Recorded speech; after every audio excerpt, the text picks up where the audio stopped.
হুজুর কেবলা আসছে, আপনারা খুশি না বেজার? একটা তাকবীর দিবেন, নারে তাকবীর, নারে রিসালাত, নারে হায়দারি। নারে হায়দারি দিলে কোনো অসুবিধা আছে? আজকে আলী রাদিয়াল্লাহু তাআলা আনহুর জন্মদিন, সুবহানাল্লাহ বলেন। একদিন না একদিন পৃথিবী ছেড়ে কবরের বাসিন্দা হওয়া লাগবে কি লাগবে না? আমাদের পূর্বে যারা ছিল তারা কি পৃথিবীতে আছেন? আমরা বর্তমান যারা আছি তারাও আমরা পৃথিবীতে থাকবো না। আমাদের পরে যারা আসবে তারাও একদিন এই পৃথিবী ছেড়ে চলে যাবে। ওরে বন্ধু, বন্ধু হুরি, যেহেতু এই পৃথিবীটা ক্ষণস্থায়ী রে বন্ধু, তাহলে যেই জায়গায় যেতে হবে সেই জায়গার কাজ আমাদেরকে করতে হবে। আমার আল্লাহ কোরআন শরীফের ভিতরে ইরশাদ করেন, বিসমিল্লাহির রহমানির রহিম,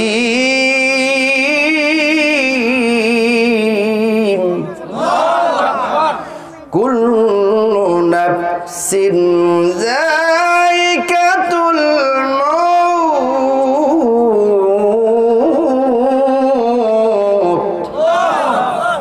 ওয়া ইন্নামা তুওয়াফফুনা উজুরাকুম ইয়াওমাল কিয়ামাহ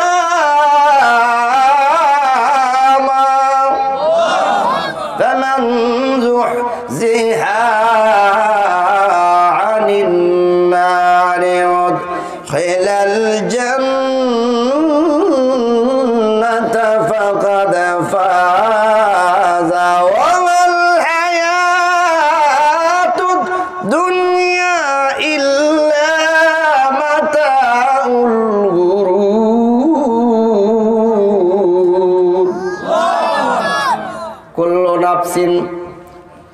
কুল্লু নাফসিন মানে প্রত্যেকটা মানুষ মৃত্যুর স্বাদ গ্রহণ করবে। প্রত্যেকটা মানুষ এই পৃথিবী থেকে মৃত্যুর স্বাদ গ্রহণ করবে। আমার আল্লাহ কুল্লু নাফসিন বলেছেন। নাফসুন শব্দের অর্থ হলো আত্মা। বন্ধুরা আমার, আমাদের দেহের ভিতরে আরেকটা জিনিস আছে, সেটা হলো রুহু। রুহকে আমার আল্লাহ বলে নাই মৃত্যুবরণ করবে, আল্লাহ বলেছে নাফসুন মৃত্যুবরণ করবে। আমার আল্লাহর যদি মৃত্যু থাকতো তাহলে নফসুনের রুহেরও মৃত্যু থাকতো। আমার আল্লাহর যেহেতু মৃত্যু নাই, এই জন্য রুহেরও কোনো মৃত্যু নাই। বন্ধুরা আমার, আমাদের দেহের ভিতরে একটা জিনিস আছে নাফসুন। এই নাফসুনটার মৃত্যু হবে। এই জন্য আল্লাহ বলে ইয়া আইয়াতুহান নাফসুল মুতমাইন্না, কিয়ামতের দিন মুসিবতের সময় আল্লাহ রাব্বুল আলামিন মানুষের নফসকে ডাক দিবে, ইয়া আইয়াতুহান নাফসুল মুতমাইন্না ইরজি ইলা রাব্বিকি রাদিয়াতাম মারদিয়া ফাদখুলি ফি ইবাদি ওয়াদখুলি জান্নাতি। আল্লাহ বলবেন, এ প্রশান্ত আত্মা, তুমি যদি পুত পবিত্র হয়ে থাকো, তুমি যদি ইমানদার হয়ে থাকো, তুমি যদি আল্লাহওয়ালা হয়ে থাকো, ইমানদার মুত্তাকি হয়ে থাকো, তাহলে রে বান্দা আজকে তোমাকে আমি ডাকছি, ফাদখুলি ফি ইবাদি, তুমি আমার ইবাদতকারী বান্দাদের মধ্যে অন্তর্ভুক্ত হয়ে যাও। শুধু আমার ইবাদতকারী বান্দার মধ্যে অন্তর্ভুক্ত হবে না, ফাদখুলি ফি ইবাদি ওয়াদখুলি জান্নাতি, এবং তুমি জান্নাতের মধ্যে প্রবেশ করবে। চিৎকার মেরে বলুন আল্লাহু আকবার। দুনিয়াতে আমার আল্লাহ বলেন প্রত্যেকটা নফস মৃত্যুবরণ করবে। আবার হাশরের ময়দানে নফসুনকে ডাকা হবে।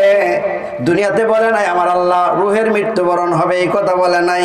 আবার হাশরের মাঠেও রুহকে ডাকা হয় নাই, কারণ হলো রুহটা স্বতন্ত্র। আমার আল্লাহর কুদরতি ফুৎকার হলো রুহ, এই রুহটা যেখান থেকে আসছে সেখানে চলে যাবে। আরে বন্ধু, বন্ধুরি একটু খেয়াল করে দেখেন, আমার আল্লাহ খায় না, রুহ খায় না। আমার আল্লাহ ঘুমায় না, রুহ ঘুমায় না। আপনি ঘুমান, আপনার রুহ ঘুমায় না। আপনি খান, আপনার রুহ খায় না। আমার আল্লাহ খায় না, রুহ খায় না। আল্লাহ ঘুমায় না, রুহ ঘুমায় না। ওরে বন্ধু, বন্ধু রে, রুহ শুধু স্থানান্তর হয়ে যাবে সিলার শাহজিমের উপরে। সেখান থেকে আসছে মায়ের পেটে, মায়ের পেট থেকে দুনিয়াতে, দুনিয়া থেকে আসার পর আবার ইন্তেকাল করবে। ইন্তেকাল শব্দের শাব্দিক অর্থ হলো স্থানান্তর হওয়া, ধ্বংস হয়ে যাওয়া না, মৃত্যু হয়ে যাওয়া না, ধ্বংস একবার শেষ হয়ে যাওয়া না।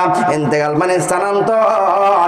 আপনার রুহটা স্থানান্তর হবে, আবার স্থানান্তর হইয়া কবরের ভিতরে যাবে, কবর থেকে হাসরে যাবে গো, হাসর থেকে মিজান ফুল ছাড়া তো ওখানে যেখান থেকে আসছে সেখানে আবার চলে যাবে, যেই পরমাত্মা থেকে আসছে সেখানে চলে যাবে। এই জন্য রুহুর মৃত্যু নাই। মৃত্যু আছে, দেহের মৃত্যু আছে, মৃত্যু আছে, হাতের মৃত্যু আছে, পায়ের মৃত্যু আছে, জবানের মৃত্যু আছে, চোখের মৃত্যু আছে, কানের মৃত্যু আছে। এইগুলি সবগুলি দুনিয়ার উপাদান। এই জন্য এগুলি ধ্বংস হয়ে যাবে, আপনার আত্মা ধ্বংস হবে না। আল্লাহর যদি ধ্বংস থাকতো তো আত্মার ধ্বংস থাকতো। এই জন্য বন্ধু, যে এই ব্যক্তি তার নিজের আত্মাকে নিয়ে বিশ্লেষণ করতে পারে, নিজের আত্মাকে নিয়ে চিন্তা ভাবনা করতে পারে, সেই ব্যক্তি একমাত্র আমার প্রভুর ঠিকানা জানতে পারে। চিৎকার মেরে বলুন আল্লাহু আকবার।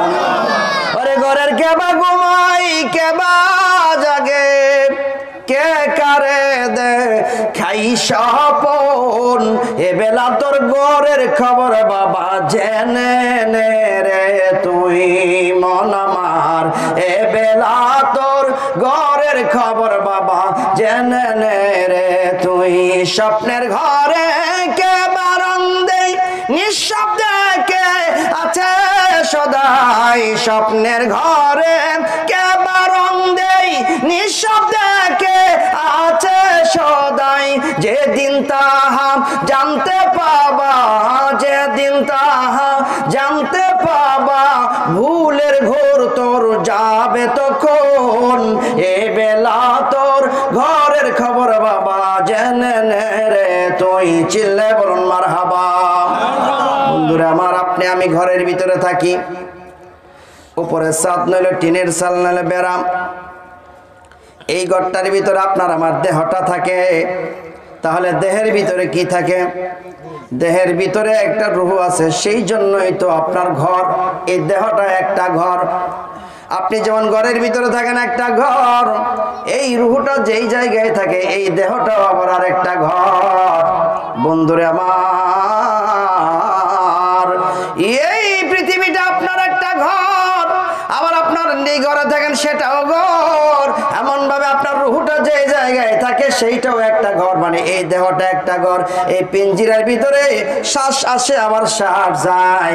আপনি খুঁজে দেখেন, আপনি যখন ঘুমায় যান তখন স্বপ্ন যুগে কে কথা বলে, কে কোথায় ঘুরে, সারা পৃথিবী বিচরণ করে।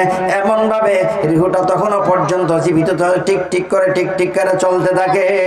রূহ যদি আপনার দেহ থেকে মারা যায়, চলে যায়, আপনি শেষ হয়ে যাবেন। তাহলে বোঝা গেল রূহটাই হলো আসল।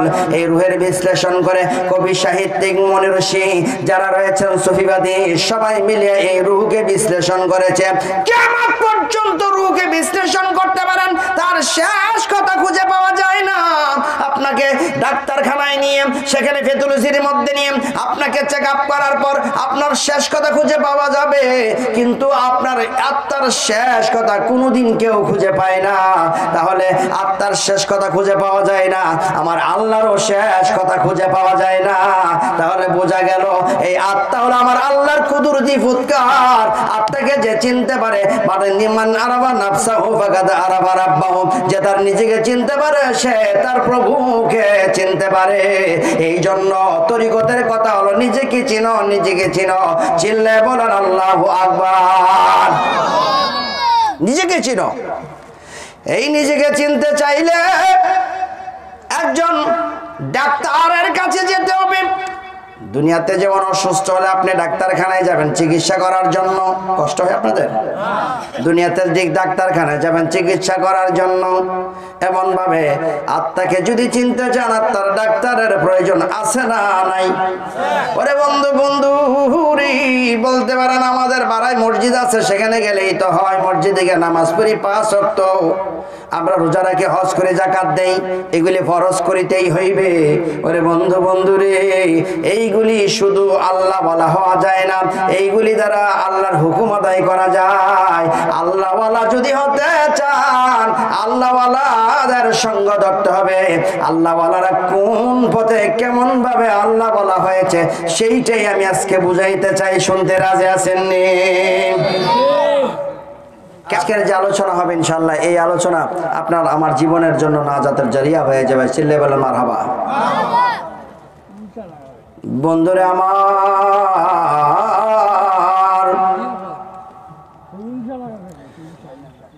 এই পৃথিবীর মধ্যে একটা মসজিদ আপনার পাড়ায় আছে না নাই? মসজিদে গিয়ে সাজদা দেন কি দেন না? পাড়ায় যেমন মসজিদ আছে, এই দেহের ভিতরে একটা মসজিদ আছে। এই পৃথিবীতে যেমন মক্কা রয়েছে, দেহের ভিতরেও মক্কা আছে। এই পৃথিবীতে যেমন মদিনা আছে, আপনার দেহের ভিতরেও মদিনা আছে। পৃথিবীতে যেমন কোরআন আছে, আপনার দেহের ভিতরেও কোরআন রয়েছে। সুবহানাল্লাহ বলেন। বলতে পারেন কেমন করে? দেহের ভিতরে মাথা হলো কোরআন। বন্ধুরা আমার, কাগজের কোরআনের মধ্যে পড়তে গিয়ে আপনি যদি পাগলা হয়ে যান, পড়তে পারবেন? ব্রেন ডিফেক্ট, পড়তে পারবে না, কোরআনের মর্যাদা বুঝবে না। আগে বিবেক থাকতে হবে। বোঝা গেল কোরআন পড়লে কোরআনটা আপনার বিবেকের ভিতরে ঢুকে। এই জন্য মাথা হলো আপনার কোরআন। ওরে বন্ধু বন্ধুরে বন্ধুরে আমার, মসজিদে গিয়ে যখন সাজদা দেন, কাকে দেন? জবান করে বলা লাগবে, কাকে দেন? আল্লাহকে সাজদা দেওয়ার সময় আমরা কেমন করে সাজদা দেই? কপাল মাটিতে লাগে কি লাগে না? কপাল মাটিতে লাগাইতে হয়। মসজিদুন শব্দটা এটা আরবি শব্দ, ইসমে তাফজিলের সিগাম, ইসমে জরফের সিগাম। জরফটা দুই প্রকার, জরফে জামান, জরফে মাকান, মানে স্থান এবং সময়কে জরফ বলা হয়। আমরা যে মসজিদে নামাজ আদায় করি, এই মসজিদের নাম কি? তো মসজিদ না, মসজিদের নাম হলো বাইতুল্লাহ, আল্লাহর ঘর, মানে আল্লাহর ঘর। ওই ঘরের ভিতরে যাইয়া কাজটা কি করি? আমরা আল্লাহকে সাজদা দেই। এই সাজদা দেওয়ার আরবি হলো মসজিদ। তাহলে মানে এটা সাজদা দেওয়ার ঘর অথবা আল্লাহর ঘর বাইতুল্লাহ। চিল্লায়ে বলুন আল্লাহু আকবার। আপনি যখন সাজদা দেন তখন কি দিয়ে দেন? কপাল লাগে কি লাগে না? এই কপালটা যেই জায়গায় লাগে সেই জায়গাটা যেমন মসজিদ। আবার যে আপনার দেহের ভিতরে কপালটা মাটিতে লাগে, এই জন্য কপালটা হলো মসজিদ। চিল্লায়ে বলুন আল্লাহু আকবার। এই জন্য কেউ যদি কাউকে কোনোদিন আঘাত করে, কপালের মধ্যে আঘাত করে না, কারণ কপালের মধ্যে তার তাকদীর লেখা থাকে। আর তাকদীরুল আয়ারদ, তাকদীর কোনোদিন রদ হয় না। তাহলে কপালটা হলো তাকদীর। আর মসজিদটা, মসজিদের জায়গাটা যেই জায়গাটা মসজিদ, কপালটা লাগে সেই জায়গায়। এই জন্য দেহের ভিতরের আপনার কপালটা হলো মসজিদ। একমাত্র সিজদা দেওয়ার জন্য বানানো হয়েছে। জোরে জোরে বলুন আল্লাহু আকবার। ওয়াজ কি খারাপ লাগে? তো বাচ্চা দিবার কি দরকার? হারা গেলে এমনিতে যাইতে রে। ফার্স্ট আপ করতে গেলে 1 নাম্বার। কয় নাম্বার? বাথরুম গেলে কয় নাম্বার? আর দোকানপাটের মধ্যে বিড়ি সিগারেট কয় নাম্বার? 3 নাম্বার। আজকে এটা বন্ধ। হ্যাঁ, বিড়ি সিগারেট বন্ধ রাখেন। মাকরু, এটা কি? মাকরু। আর গাঞ্জা হারাম না আরাম? হারাম না আরাম? গাঞ্জা খাইলে কিন্তু মাথা আউল হয়ে জায়গা, পাগল হয়ে জায়গা মানুষ। পাঞ্জা মানে আমরা গাঞ্জা খাই না। আমরা খাই, আমরা এগুলি খাই না, আমরা খাইতেও দেবো না কাউকে। কথা বলেন ঠিক না? কেমন? এটা একটা বিরাট নেশা জিনিস। এই নেশাটা আল্লাহ পাক দিয়েছেন দুনিয়াতে মানুষের উপকারার্থে। কি করার জন্য? এটাকে বাইটটা সুলকানি খাউজানের মধ্যে লাগাই দিলে মানুষের সুলকানি ভালো হয়ে যায়। এই ওষুধের জন্য দেওয়া হয়েছে। এখন যারা এটাকে ধোঁয়া হিসেবে ব্যবহার করে, তারা ধোঁয়া হিসেবে ব্যবহার করছে। এটা আমার আল্লাহর আইনের বাহিরে। কথা বলেন ঠিক কিনা? তাহলে এইগুলি আমরা খাইতে পারি? শরীয়তে এটাকে হারাম বলেছেন। কেউ কেউ অনেক সময় দেখা যায় গাঞ্জা আগে খাওয়ার সময় গোল করে বৈশা খায়। কি করে বৈশা খায়? গোল করে বৈশা গাঞ্জা খায়। কষ্ট হয় আপনাদের?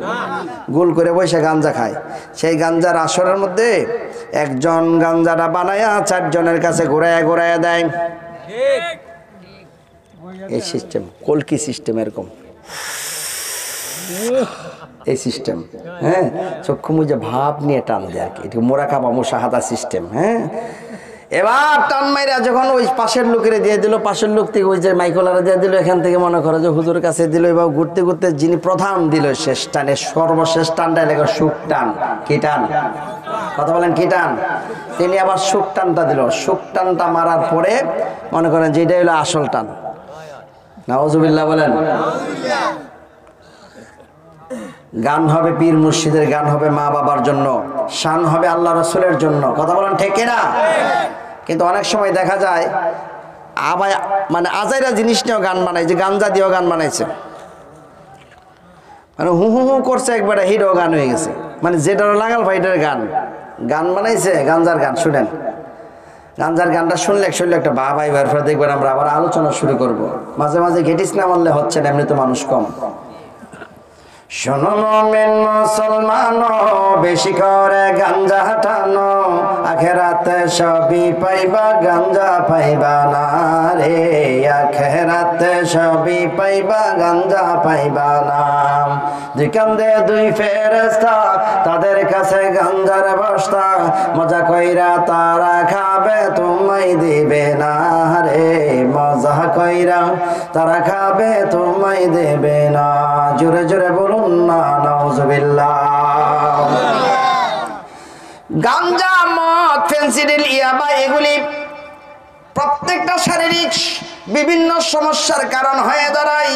কিন্তু আমার আল্লাহ পৃথিবীতে দিয়েছে বিভিন্ন উপকারের জন্য। এগুলি যদি কেউ খায় তাহলে আল্লাহর আইনের বাইরে হারাম করবে। এই হারাম থেকে অবশ্যই বেঁচে থাকতে হবে, কারণ আগেই বলেছি পৃথিবীটা ক্ষণস্থায়ী। আপনি আমি এই দুনিয়া ছেড়ে চলে যাব, যাওয়ার পর আরেকটা জায়গায় যাব, যেই জায়গাটা অনাদিকাল থাকতে হবে। সেখানে গেলে আর কেউ কোনোদিন ফেরত আসতে পারে না। আমার আল্লাহ বলেন, কুল্লু নাফসিন যায়িকাতুল মাউত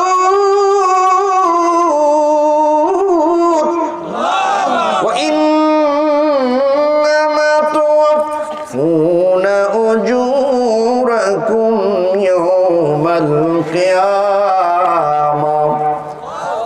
মৃত্যু হয়ে গেলে তো হয়ে গেছে, সবাই মারা যাবে, কিন্তু এরপরে কি হবে? আল্লাহ বলেন, মৃত্যুর পর আমাদেরকে কড়াই গন্ডায় হিসাব দেওয়া লাগবে। তুওয়াফফুনা উজুরাকুম ইয়াওমাল কিয়ামা, কড়াই গন্ডায় হিসাব দেওয়া লাগবে। ফামান যুহজিহা আনিন নারি ওয়া উদখিলাল জান্নাতা ফাকাদ ফাজা, সেই ব্যক্তি একমাত্র সফল কাম হবে যেই ব্যক্তি নিজেকে জাহান্নামের আগুন থেকে বাঁচাইয়া জান্নাতের মধ্যে প্রবেশ করাতে পারলো। আমরা জান্নাতে যেতে চাই কি চাই না? জান্নাতে যেতে চাইলে রে বন্ধু, জান্নাতের কাজ করতে হবে। এই পৃথিবীতে থাকা অবস্থায় জান্নাতের কাজ করতে যত বাধা বিপত্তি আসবে আমার আল্লাহ এই আয়াতের শেষের আয়াতে বললেন, ওয়ামাল হায়াতুদ দুনিয়া ইল্লা মাতাউল গুরুর। এই পৃথিবীটা একটা লোভনীয় বস্তু। এই পৃথিবীটা লোভনীয় বস্তু। এই পৃথিবীতে তোমার সম্পদ একটা লোভনীয় বস্তু। এই পৃথিবীতে নারী একটা লোভনীয় বস্তু। এই পৃথিবীতে মদ গাঞ্জা একটা লোভনীয় বস্তু। এই পৃথিবীতে অট্টালিকা বানাতে চাও, এটা একটা লোভনীয় বস্তু। আমার আল্লাহ মিথ্যা কথা বলে না। আল্লাহ বললেন এই সবগুলি হলো লোভনীয় বস্তু। বিশ্বাস হয় না, এইটার জন্য মানুষ আমরা দুনিয়াতে কাজ করে যাচ্ছি। আমাদের কার চেয়ে কার বেশি সম্মান প্রতিপত্তি বেশি, আমরা সেইটা চিন্তা করছি। আজকে খোদা না করুক যদি ঘরে যাওয়ার পর মৃত্যু হয়ে যায়, ঘুমের ঘরে দেখবেন আপনার মৃত্যু হয়ে গেছে, কালকে কিন্তু বাঁশ কাটিয়া আপনার জন্য লাশের ব্যবস্থা করা হয়ে যাবে, কবরের ব্যবস্থা হয়ে হয়ে যাবে। যেই দেশে আপনি নাই সেই দেশ কি চলে না, যেই ঘরে আপনি নাই সেই ঘর কি চলে না। বোঝা গেল সব দুনিয়ার চলবে, দুনিয়ার নাজ নিয়ামত সব আগের মতো থাকবে, আপনি থাকবেন না। তাহলে বোঝা গেল আমার আল্লাহ যে বলেছেন দুনিয়াটা হচ্ছে খেলতাম, কিন্তু দুনিয়াটা যে হচ্ছে একটা লোভনীয় বস্তু, বাস্তবিকটা এই লোভের বস্তুর মধ্যে পড়ে আমরা লোভের একটা সম্পদ হয়ে যায়। যেদিন মৃত্যুর ডাক আসবে কবরের বাসিন্দা হতে থাকবো, কবরের বাসিন্দা হয়ে গেলে তখন দেখবো দুনিয়াটা কালো হয়ে গেছে। সেদিন আমরা আল্লাহর দরবারে ডাক দিয়ে বলবো মাবুদ এই দুনিয়ার কারণে আমি অন্যায় করেছি, এই দুনিয়ার কারণে আমি অপরাধ করেছি, দুনিয়া আমাকে ভুল পথে চালাইছে, আমার কোনো দোষ নাই, দুনিয়া সব অন্যায় কাজ করাইছে।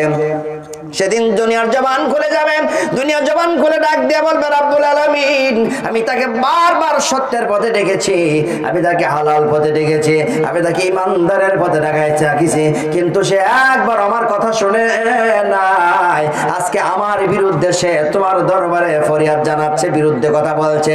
আমার আল্লাহ ডাক দিয়ে বলবে রে বান্দা দুনিয়া তোর বিরুদ্ধে কথা বলেছে, বিশ্বাস না হোক আমি আল্লাহ তোমার বিরুদ্ধে আজকে সাক্ষী দিলাম।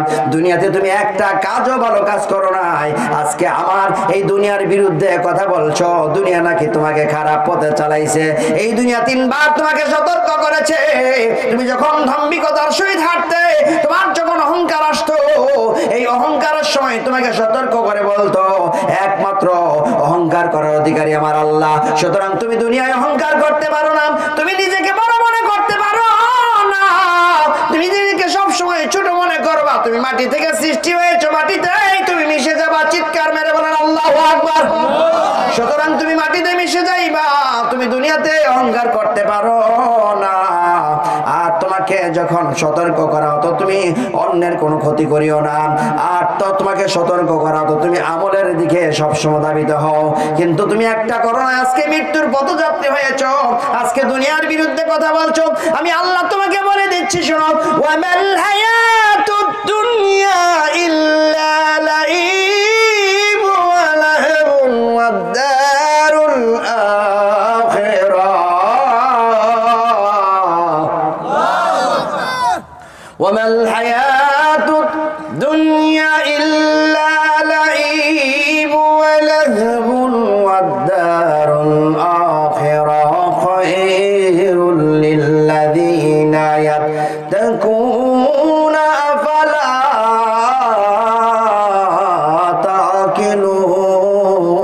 تعقلون।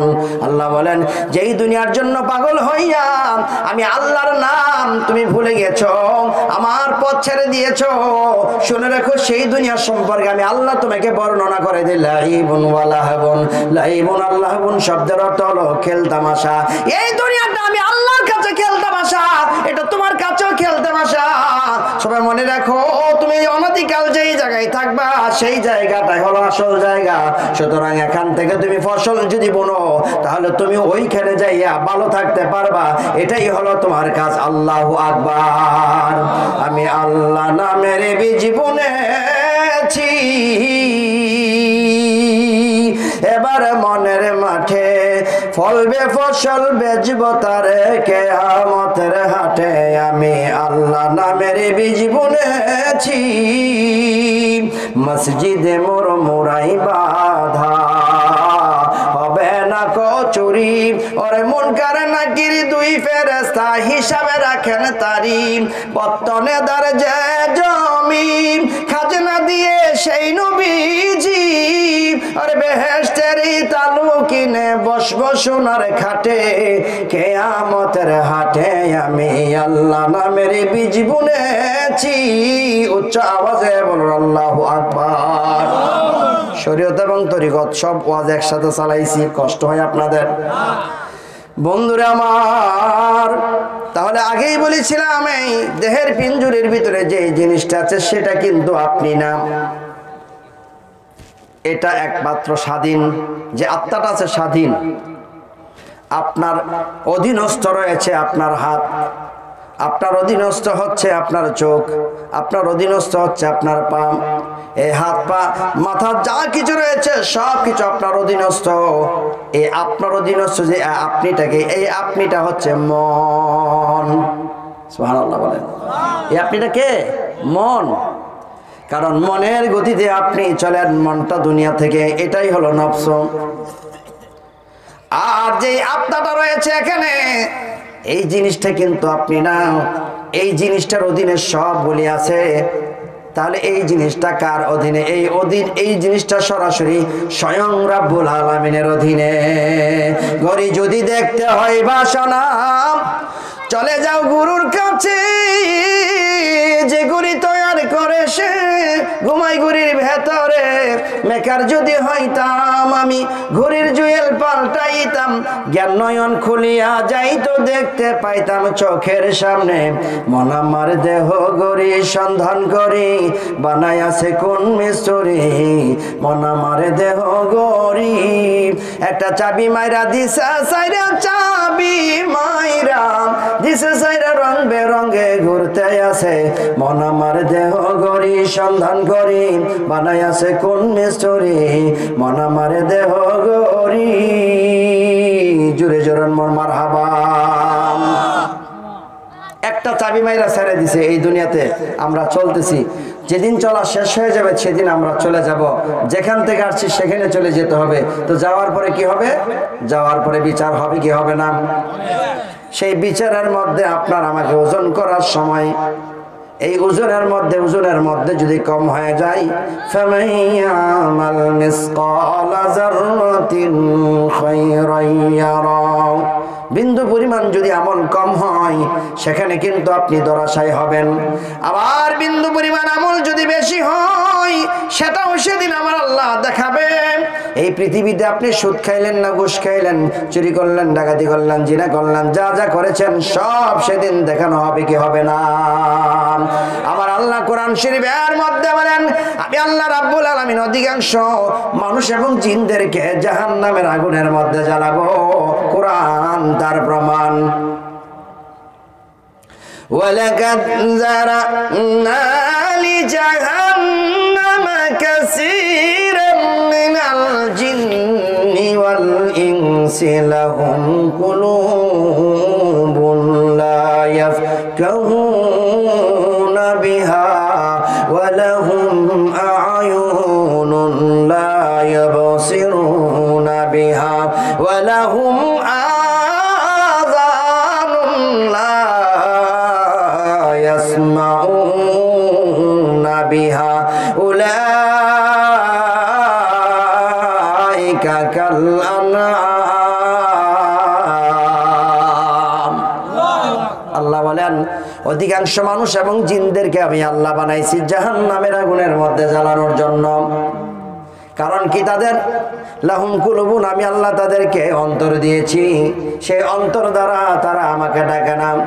আমি আল্লাহ রাব্বুল আলামিন তাদেরকে কান দিয়েছি, সেই কান দ্বারা তারা শোনে না। আমি আল্লাহ তাদেরকে চক্ষু দিয়েছি, সেই চোখ দ্বারা তারা দেখে না। আমার এই চোখ দ্বারা যদি তারা কোরআনের আয়াত দেখতো তাহলে আমাকে খুঁজে পাইতো। আজান হয়ে গেলে মসজিদে যাইতো, এই কান দ্বারা আওয়াজ শুনে আজান কইলে মসজিদে যাইতো, তাহলে আমাকেই খুঁজে পাইতো। আমি তাকে একটা অন্তরে দিয়েছি, সেই অন্তর দ্বারা তারা আমাকে খুঁজে না, আমাকে খুঁজে না। এই অন্তর দিয়ে দুনিয়ার নাজ নিয়ামত সব খুঁজে বেড়ায়, দুনিয়াতে কত সুন্দরভাবে আরামসে থাকতে পারে সেটা খুঁজে বেড়ায়, কিন্তু আজান হলে মসজিদের দিকে যায় না, ইবাদতের দিকে যায় না। তাহলে বোঝা গেল এই অন্তর দিয়েছি, সেই অন্তর দ্বারা আমার আল্লাহর নাম জপা হয় না। তাহলে কি হয়ে গেছে অন্তরটা? আমার আল্লাহ কোরআনের ভিতরে বলেন, উলাইকা কাল আনআম, তারা চতুষ্পদ জানোয়ারের মতো হয়ে গেছে। এটা আমার কথা নয়, পরওয়ারদিগার আল্লাহ রাব্বুল আলামিনের কথা। উচ্চ আওয়াজে বলা যাবে কি আল্লাহু আকবার? আরো জোরে বলেন ইয়া রাসূলুল্লাহ, ইয়া রাসূলুল্লাহ, ইয়া হাবিবাল্লাহ, ইয়া রাসূলুল্লাহ, ইয়া হাবিবাল্লাহ, ইয়া রাসূলুল্লাহ, ইয়া হাবিবাল্লাহ।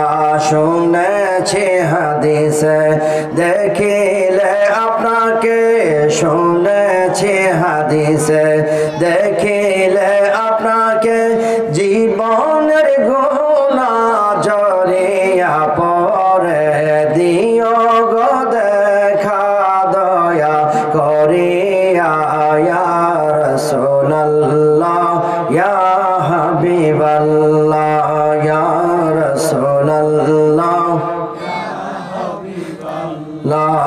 মুনকার নাকির আসিয়া সওয়াল করবেন বসায়া মুনকার নাকির আসিয়া সওয়াল করবেন দিও নবী গো পর্দা উঠায়া দিও নবী গো পর্দা আয়া করিব সালাম কদম ধরিয়া ইয়া রাসূলুল্লাহ ইয়া হাবিবাল্লাহ ইয়া রাসূলুল্লাহ ইয়া হাবিবাল্লাহ ইয়া রাসূলুল্লাহ ইয়া হাবিবাল্লাহ ইয়া রাসূলুল্লাহ। কবরে তাহলে যাওয়া লাগবে কি লাগবে না? কার কার যাওয়া লাগবে না? হাত তুলে দেখান। যাওয়া লাগবে না? হাত উঠাইছে তাহলে তাল তিলাই বলে জুসুহু সারা হালাইছে, তাই না? সবাইকে যাওয়া লাগবে কি লাগবে না? তাহলে কবরে আগে যারা ছিল তারাও গিয়েছে, আমরাও যাব। আবার আমাদের পরেও যারা পৃথিবীতে আসবে তারাও এই দুনিয়া ছেড়ে কবরের বাসিন্দা হবে। প্রত্যেকটা মানুষ কবরে যাওয়া লাগবে। যেহেতু কবরে যাওয়া লাগবে, কবরের কাজটা যাওয়ার আগে করার দরকার আছে না নাই? কবরে যাওয়ার আগে কাজ হলো নামাজ আদায় করা। কবরে যাওয়ার আগে কাজ হলো কোরআন শরীফ তেলাওয়াত করা, আমার আল্লাহর জিকির করা। এই ইবাদতগুলি আমি বললাম, এটা আপনারা জানেন। তবে সমস্যাটা কোন জায়গায়? সমস্যা হলো রে বন্ধু, আপনার মধ্যে যদি মিথ্যা কথা থাকে, আপনার মধ্যে যদি কিবের থাকে, আপনার মধ্যে যদি হিংসা থাকে, আপনার মধ্যে যদি অহংকার থাকে, আপনার মধ্যে যদি সুদ ঘুষ থাকে, তাহলে আপনি নামাজও পড়বেন, শুধু খাইবেন, নামাজও পড়বেন, মিথ্যা কথাও বলবেন। সকালবেলা ঘুম থেকে উঠে অনেক মানুষ আছে যাই একটা কাপ চা খাবে, ফুরুত ফুরুত করে অমুক খারাপ তমুক খারাপ 14 গোষ্ঠী খারাপ এইগুলি বলে আর খাইতে থাকে। নিজের দিকে 4টা আঙ্গুল আছে, আরেকজনের দিকে 1 আঙ্গুল দ্বারা গুতা দিয়া দেখাইতেছে। নিজের 4বার দোষ আছে, এরপরে আরেকজনের 1বার দোষ আছে। এইটা বুঝে না মনে করে সবাই খারাপ, সে নিজেই বালা আছে না নাই? সব সমাজের মধ্যে এমন মানুষ আছে যারা নিজেদেরকে খুব ভালো মনে করে, অন্যদেরকে খারাপ মনে করে। ওরে বন্ধু রে, তারাও তো একদিন এই পৃথিবী থেকে চলে যাবে। তাহলে আসল কথা হলো, আপনি ইবাদত করবেন ঠিক আছে, ইবাদত করলেই যে জান্নাতে যাবে তার কোনো গ্যারান্টি নাই। ইবাদত করার আগে অবশ্যই আরেকটা জিনিস আপনাকে খেয়াল করতে হবে। এবার আমি তরিকতের দিকে যাচ্ছি, একটু খেয়াল করেন। আল্লাহ রাব্বুল আলামিন হাশরের ময়দানে বলবে, রে বান্দা, আমি তোমাকে 2টা হক দিলাম। একটা হলো হাক্কুল্লাহ, আরেকটা হলো হাক্কুন নাস। একটা হলো আমি আল্লাহর হক, আরেকটা হলো মানুষের হক। আমি আল্লাহর ইবাদত তুমি করো নাই, তুমি রোজা রাখো নাই, নামাজ পড়ো নাই, হজ করো নাই, যাকাত দাও নাই, তুমি বিরাট অন্যায় করেছো, এর জন্য আমি তোমাকে জাহান্নাম দিতে পারি। কিন্তু বান্দারে, তুমি যদি মানুষের কোনো ক্ষতি করে থাকো, মানুষের মাথার মধ্যে বাড়ি দিয়ে থাকো, মানুষের সঙ্গে মিথ্যা কথা বলে থাকো, মানুষের সম্পদ হরণ করে থাকো, তুমি যদি তোমার বাড়ির লাইল কাটিয়া, বাড়ির সীমানা কাটিয়া অন্যের বাড়ির ভিতরে বাড়ি বানায় ফেলো, তোমার বাড়ির পানি যদি অন্যের বাড়ির মধ্যে পড়ে, আর এমন ভাবে যদি তুমি অন্যায় কাজগুলি করে থাকো, নামাজ পড়তে পড়তে কপালের ছাল উঠায় ফেলবা, মনে রাখো এরপরেও তোমার নসিবের মধ্যে জান্নাত হবে না। যার সঙ্গে অন্যায় করেছো, ততক্ষণ পর্যন্ত তার কাছে ক্ষমা না নিবা, আমি আল্লাহ এই হাশরের মাঠে আমি তোমাকে ক্ষমা করব না। কিয়ামত পর্যন্ত, কিয়ামতের পরে সেই হাশরের মাঠে বান্দা খুঁজতে থাকবে, যাকে একটা গালি দিয়েছিল, যার মাথায় বাড়ি দিয়েছিল, যাকে কষ্ট দিয়েছিল, তাকে খুঁজতে শুরু করবে। খুঁজতে খুঁজতে যতক্ষণ পর্যন্ত না পাইবে, ততক্ষণ পর্যন্ত তার কোনো ফায়সালা হবে না। অথচ সে নামাজি ছিল, অথচ সে রোজাদার ছিল, অথচ যাকাত দান কারণওয়ালা ছিল, এত ভালো কাজ করার পরও জান্নাত নসিব হয় না। আল্লাহ বলে, আমি যেমন তোমার ভিতরে ছিলাম, যাকে তুমি আঘাত দিয়েছো, কষ্ট দিয়েছো, আমি তো তার ভিতরেও ছিলাম। সুতরাং যাকে আঘাত দিয়েছো, কষ্ট দিয়েছো, অধিকার নষ্ট করেছো, তার কাছ থেকে ক্ষমা না নেওয়া পর্যন্ত আজকে হাশরের মাঠে আমি আল্লাহ তোমাকে ক্ষমা করব না। আল্লাহু আকবার। হাশরের মাঠে ক্ষমা নিতে চাইলে যার তুমি ক্ষতি করেছো তার থেকে তুমি ক্ষমা নিতে হইবে। তাহলে এক নাম্বার হলো হাক্কুন নাস, মানুষের হক, এরপরে হলো ইবাদত। মানুষের হক যদি মানতে চাও তাহলে তুমি একজন ভালো মানুষ হওয়া লাগবে। বন্ধুরে আমার, আমি একটা কথা আপনাকে এক্সাম্পল হিসাবে বলতে পারি রে বন্ধু। ছোট সময় একটা বাচ্চা হয়তো দুনিয়া থেকে মারা গেছে, মনে করেন সাপোজ ধরেন, বলেন এই বাচ্চাটা জান্নাতি না জাহান্নামী? এই ফটো আপনারা দিবেন। ছোট বয়সে একটা বাচ্চা মারা গেছে বালেগ হওয়ার আগে, বাচ্চাটা জান্নাতি না জাহান্নামী? ফতোয়া তো আপনারাই দিলেন জান্নাতি। আমি বলবো সে তো জীবনে নামাজ পড়ে নাই, রোজা রাখে নাই, হজ করে নাই, যাকাত দেয় নাই, কালিমা পড়ছে কি পড়ছে না তাও জানি না। আপনারা তারপরে বললেন ছেলেটা জান্নাতি। শুধু জান্নাতি না, শিশু বাচ্চা মারা গেলে তার মা বাবাকে না নিয়ে সে জান্নাতে যাবে না। চিৎকার মেরে বলুন আল্লাহু আকবার। ছোট একটা বাচ্চা ছোট সময় মারা গেল, সেই বাচ্চাটা জান্নাতি, আপনারা নিজেরাই ফতোয়া দিয়েছেন। সে তো কোনোদিন নামাজও পড়ে নাই। বলেন হুজুর তার উপর শরীয়ত ফরজ হয় নাই। ফরজ হওয়া না হওয়া বড় কথা না, আমি বলছি সে তো মানুষ হিসাবে দুনিয়াতে আগমন করেছিল। সে ছোট বয়সে মারা গেছে, সেই জন্য নামাজ আদায় করতে পারে নাই, রোজা রাখতে পারে নাই, হজ করতে পারে নাই। এরপরে তাকে বলছেন জান্নাতি। কারণ কি? কারণ কি? কারণ হলো আসার সময় যেমন সে নিষ্পাপ ছিল, তার কোনো পাপ ছিল না। দুনিয়া থেকে যদিও ইবাদত করে নাই, যাওয়ার সময় সে নিষ্পাপ, তার কোনো পাপ ছিল না। এই জন্য রে বন্ধু, হাশরের মাঠে সে নিজেও জান্নাতে যাবে, তার মা বাবাকেও জান্নাতে নিয়ে যাবে। আল্লাহু আকবার। তাহলে বোঝা গেল আসল কাজটা হলো নিষ্পাপ থাকা।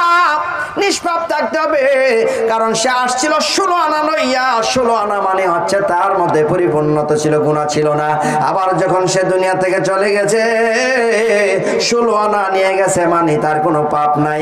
তাহলে আসার সময় 16 আনা, যাওয়ার সময় যদি 16 আনা নিতে পারো রে, তাহলেই তুমি ইমানদার, তাহলে তুমি মুত্তাকি, তুমি জান্নাতি। দুনিয়াতে আসার পর যদি তুমি পাপ করেছো, নামাজ পড়েও তোমার কোনো লাভ হবে না। দুনিয়াতে তুমি পাপ করেছো, এবার তুমি রোজা রেখেও কোনো কাজ হবে না। তাহলে কি হুজুর আমি রোজার নামাজ ছেড়ে দিতাম? না না না, রোজা করবেন এবং নামাজও পড়বেন, কারণ এই নামাজই আপনাকে একদিন সত্যের পথ দেখাবে। আল্লাহ রাব্বুল আলামিন ইন্নাস সালাতা তানহা আনিল ফাহশাই ওয়াল মুনকার, নামাজ এমন একটা জিনিস, এই নামাজই একমাত্র তোমাকে সত্যের পথ দেখাবে, অন্যায় থেকে দূরীভূত করে 16 আনা তোমার মধ্যে পূর্ণ করবে। আসবার কালে কি জাত ছিলেন, এসে তুমি কি জাত হলে, যাবার কালে কি দেখাবা সে কথা ভেবে বলো না। তুমি জাত নিয়ে টানাটানি করো, তুমি কোন জাতের মানুষ? তুমি নিজেকে এত সুন্দর জাত মনে করেছো, তোমাকে যেই জাত দ্বারা সৃষ্টি করা হয়েছে সবাইকে তো সেই জাত দ্বারা সৃষ্টি করা হয়েছে। তাহলে উঁচা নেচার ব্যাদ একটাই হলো আমল আর আমল। যদি নেক আমল থাকে হাশরের মাঠে তুমি হবে উচ্চ শ্রেণীর মানুষ। আর এই পৃথিবীতে তুমি যতই ধনী হও না কেন, তোমার ঈমান আমল যদি ঠিক না থাকে, হাশরের মাঠে গেলেও তুমি সেখানে ফকিরের মতো, জাত ফকিরের মতো চিল্লাইবা। চিৎকার মেরে বলুন আল্লাহু আকবার।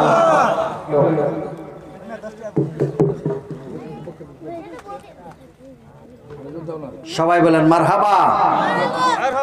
হুজুর কেবলা আসছে, আপনারা খুশি না বেজার? একটা তাকবীর দিবেন। নারে তাকবীর, নারে রিসালাত, নারে হায়দারি। নারে হায়দারি দিলে কোনো অসুবিধা আছে? আজকে আলী রাদিয়াল্লাহু তাআলা আনহুর জন্মদিন।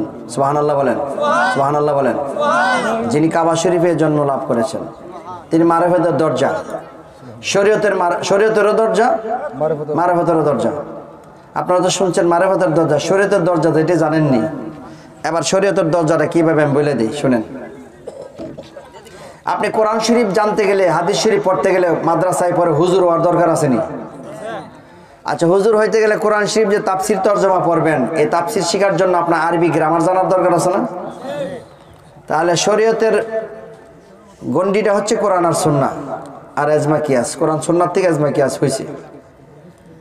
আর তরিকতটা, মারিফতটা আলাদা একটা সাবজেক্ট। বারবার চেষ্টা করতেছে আলোচনাটা মারিফত পর্যন্ত নিয়ে পৌঁছাইবার লাগিয়া, কিন্তু আপনার আইনও আমি কইতে পারি না।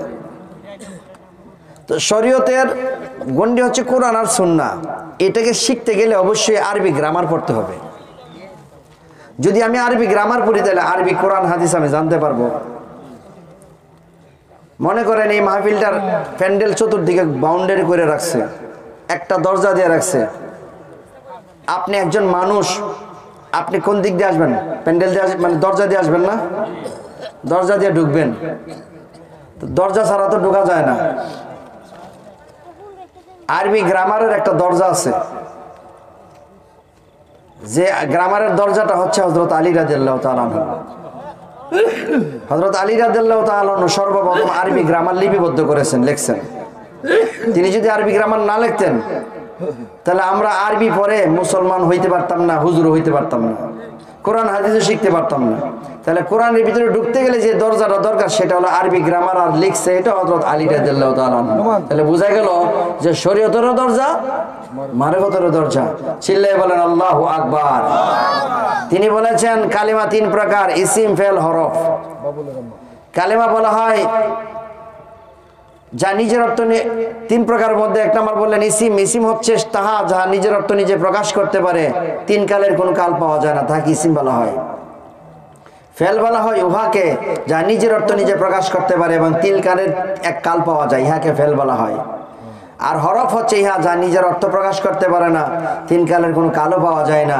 ইসিম এবং হরফের, ইসিম এবং ফেলের মাঝখানে বসে দুইটাকে কনজাংশন করে একত্রিত করে। তো এই যে ফর্মুলাটা দিয়ে আবুল আসাদ দোয়াইলি রহমাতুল্লাহ আলাইহির কাছে গিয়ে বললেন, আবুল আসাদ দোয়াইলি আপনি এটা আমি দিলাম শিরোনামটা, মানে আমি গ্রামারের মূলটা আপনার কাছে দিলাম, এর অনুযায়ী আপনি পুরাটা গ্রামার লিখে ফেলেন। তাহলে গ্রামারটা পুরাটা মাথার মধ্যে থাকার কারণে তো মূল ফর্মুলাটা ওনার কাছে আছে।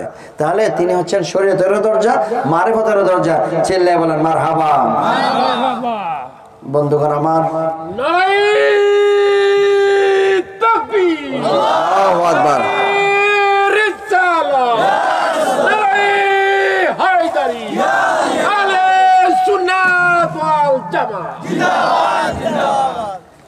বন্ধুগণ আমার,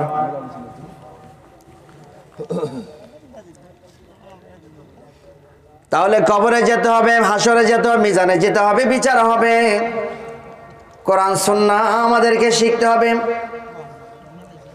মূল কথাগুলি বলে ফেলেছি। ইবাদত করলে জান্নাতি, তবে এর আগে আমাদেরকে নিষ্পাপ থাকতে হবে। নিষ্পাপ থেকে কম ইবাদত করলেও জান্নাতে যাবেন। আর নিষ্পাপ না থেকে ইবাদত করতে করতে 1000 বার হজ করবেন, আয়েশা যদি অন্যায় কাজ একটাও করেন তাহলে মনে রাখবেন আপনি জান্নাতে যেতে পারবেন না। বান্দার হক বান্দার কাছ থেকে মাফ নিতে হবে রে বন্ধু। তাহলে আসল কাজ হলো পাপ মুক্ত থাকা। কথা বলেন ঠিক কিনা? দ্বিতীয় কাজ হলো ইবাদতের মধ্যে মনোনিবেশ করা। ওরে বন্ধু, বন্ধু রে, তাহলে ইবাদত জিনিসটা কি? ইবাদত হলে আমার আল্লাহর তাবেদারি করা, আমার আল্লাহকে ভালোবাসা অন্তরের অন্তঃস্থল থেকে। এই জন্য নামাজ যখন পড়বেন তখন পড়ার সময় একাগ্র চিত্তে আমার আল্লাহর ধ্যান করে নামাজ পড়বেন। আপনি যখন কাউকে দান করবেন, দান করার সময় আমার আল্লাহকে ভালোবাসার জন্য দান করবেন। আপনি যখন রোজা রাখবেন, একমাত্র আমার আল্লাহকে ভালোবেসে রোজা রাখবেন। কিন্তু নামাজে যখন দাঁড়াইছেন, দাঁড়ানোর সময় আল্লাহু আকবার বলে নিয়ত করেছেন, আর নিয়ত করার পর নামাজের ভিতরে যাইয়া সূরা কিরাত পড়ছেন আমার আল্লাহর উদ্দেশ্যে। কিন্তু মাঝে মাঝে আপনি যা যা করেন দুনিয়াতে সমস্ত হিসাব নামাজের ভিতরে চলে। তাহলে এটা তো অরিজিনাল নামাজ হলো না, আসল নামাজ হচ্ছে না। আমার আল্লাহ বলে ইন্নাস সালাতা তানহা আনিল ফাহশাই ওয়াল মুনকার। নামাজ আপনাকে সত্যের পথ দেখাতে পারে, কিন্তু আপনি নামাজের মধ্যে তো আমার আল্লাহর সত্যের পথ পাচ্ছেন না। কারণ নামাজও পড়ছেন সুদখোর হিসাব করে, নামাজের ভিতরে সুদের হিসাব, দোকানদার দোকানের হিসাব করে নামাজের ভিতরে। যে দুনিয়াতে যা করে এই অবসর সময় রুকু করতেছে, সেজদা করতেছে, মন কিন্তু এক জায়গায় নাই, বহু জায়গায় বসছে। আমার আল্লাহ বলে উদউনি আস্তাজিব লাকুম। রে বান্দা, তুমি একাগ্র চিত্তে একা হইয়া মুরাকাবা মুশাহাদার নিয়তে তুমি আমাকে ডাকো, তাহলে আমি আল্লাহ রাব্বুল আলামিন তোমাকে সাড়া দেব, তোমাকে জবাব দেব। এবার আল্লাহকে ডাকতে ডাকতে আপনি কিয়ামত হয়ে গেল, আমার আল্লাহ কথা শুনে না। কারণ হলো আপনার ভিতরে তো উদ্হুনি মানে একা নাই, আপনার ভিতরে শয়তানকে নিয়ে আপনি আল্লাহকে ডাকছেন। বিশ্বাস না হয় আপনি যখন নামাজে দাঁড়াইয়া আরেকজনের মাথায় বাড়ি দেওয়ার চিন্তা করেন, তাহলে এটা তো রহমতের পক্ষ থেকে আসে না, গজবের পক্ষ থেকে, শয়তানের পক্ষ থেকে। তাহলে বোঝা গেল আপনার ভিতরে শয়তান বসবাস করে। বন্ধুরা আমার আল্লাহকে যার অন্তরের ভিতরে প্রতিস্থাপন করতে পারে রে, সেই হলো আল্লাহওয়ালা। আর যে অন্তরের ভিতরে শয়তানকে প্রতিস্থাপন করলো, সে কোনোদিন তার এমনি বাহ্যিক ভাবে নামাজি হলেও আসলে সে নামাজি না। ওরে বন্ধুরে আমার, আপনি এই জন্য এমন নামাজ পড়বেন যেই নামাজ পড়লে আমার আল্লাহ খুশি হয়ে যায়, যেই নামাজ পড়লে আপনি আল্লাহর বন্ধু নয় বরং আল্লাহ আপনার বন্ধু হয়ে যাবে। জোরে জোরে বলুন আল্লাহু আকবার। যেই নামাজ পড়লে আল্লাহ আপনার বন্ধু হয়ে যাবে। আশেকের নামাজ পড়া রুকু আর সেজদা ছাড়া আমি তো বিলীন করা তার ভিতরে। ওরে আরামায়াস নাই কবিরাম সধাই থাকে ধ্যানের ঘরে, আরামায়াস নাই কবিরাম সধাই থাকে ধ্যানের ঘরে। ব্যাপারে লোক দেখায়া বসে কাঁদলে কি হবে রে ব্যাপারি। জুড়ে জুড়ে বলুন না মারহাবা। 5 ওয়াক্ত নামাজি ব্যক্তি সুদও খাইতে পারে, ঘুষও খাইতে পারে, জেনা করতে পারে, সব অন্যায় তার ভিতরে থাকতে পারে, আবার নামাজও থাকতে পারে। কিন্তু এমন এক প্রকারের নামাজি আছে যারা আল্লাহওয়ালা হয়েছে, আল্লাহর প্রেমিক হয়েছেন, আল্লাহর আশেক বান্দা হয়েছেন। এমন এক প্রকার নামাজি আছে যেই নামাজটা সমস্ত নামাজ থেকে শ্রেষ্ঠ, যেটা আল্লাহ পাক কোরআন শরীফের সূরা মারিজের মধ্যে 21-23 নম্বর আয়াতে বলেছেন। বিশ্বাস না হয় শুনেন, বিসমিল্লাহির রহমানির রহিম।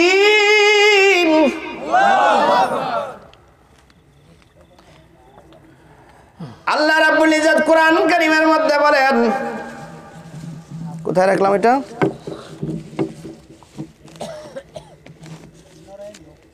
খেয়াল করবেন আয়াতটা, অত্যধিক গুরুত্বপূর্ণ আয়াত বলছি, মারিফতের আয়াত এটা। এই আয়াতের বিশ্লেষণে ইনশাল্লাহ আমি সংক্ষেপে করব। যে আয়াতের বিশ্লেষণ শুনলে আপনি বুঝবেন নামাজ আসলে কাকে বলে। ইন্নাল ইনসানা খুলিকা হালুআম ইযা মাসসাহু আশ-শাররু জাজুআ وَإِذَا مَسَّهُ الْخَيْرُ مَنُوعًا إِلَّا الْمُصَلِّينَ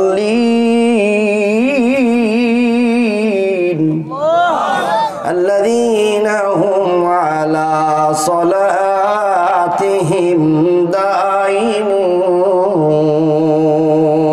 الله أكبر আল্লাহ বলেন, ইন্নাল ইনসানা খুলিকা হালুআম, আমি মানুষকে দুর্বল আকৃতিতে সৃষ্টি করেছি, বিটু প্রকৃতিতে সৃষ্টি করেছি। দ্বিতীয় নাম্বার আমার আল্লাহ বলেন, ইজা মাসসাহু শাররু জাজুআ, সে যখন অনিষ্টের মধ্যে পড়ে তখন হাই হুতাশ করে। ওয়া ইজা মাসসাহুল খায়রু মানুআ, তার যখন ভালো অবস্থান থাকে তখন সে কৃপণ হয়ে যায়। এই 3টা কথা প্রত্যেকটা মানুষের ব্যাপারে আমার আল্লাহ বললেন। 1 নাম্বার সে দুর্বল আকৃতিতে ভীতু প্রকৃতি, 2 নাম্বার সে কৃপণ, 3 নাম্বার ভালো অবস্থান থাকলে তখন সে কৃপণ হয়ে যায়। এইভাবে 3টা কথা বললেন। এই 3টা কথা বলার পর আমার আল্লাহ বলতেছেন, তবে এই 3টা সমস্যা এক প্রকার মানুষের মধ্যে নাই। এই প্রকারের মানুষ কি? ইল্লাল মুসাল্লিন, যারা মুসল্লি তাদের এই সমস্যা নাই। জোরে জোরে বলুন সুবহানাল্লাহ। মুসল্লিদের মধ্যে নাই। এবার প্রশ্ন, মুসল্লি কারা? আমরা যারা মসজিদে যে নামাজ পড়ে তারাই হলো মুসল্লি। কথা বলেন ঠিক কিনা? মসজিদে নামাজ পড়লে মুসল্লি, মসজিদে নামাজ আদায় করাকে আমরা মুসল্লি বলি।